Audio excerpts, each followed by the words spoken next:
Hi everyone, my name is Sabrina and I will be teaching you about MLA for the page formatting portion of it.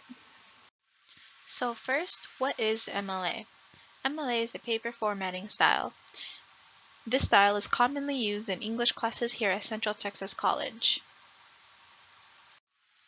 Here you can see an example of an essay that was written with MLA formatting.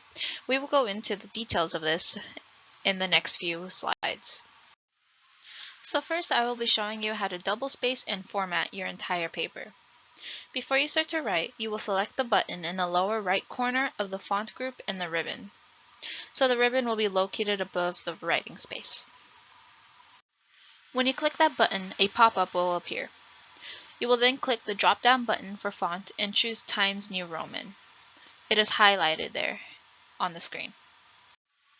Then, still on the same dialog box, you will then choose the font size to be size 12 and then press OK, and your essay will then be formatted.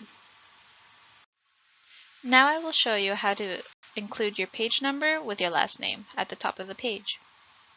In the ribbon, you will go to the Insert tab first. From there, your ribbon will look like this picture.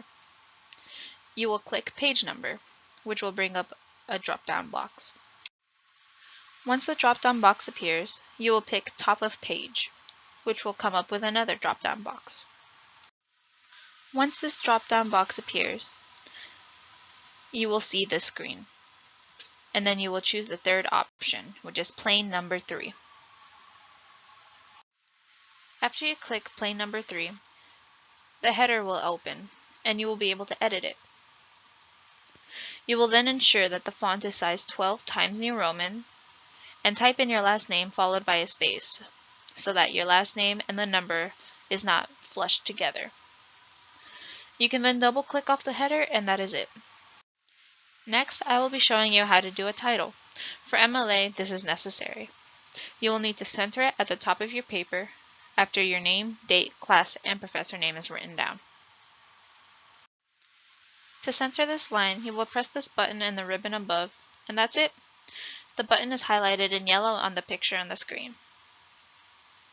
That's it for this video. Thank you for watching, and I will see you in another video.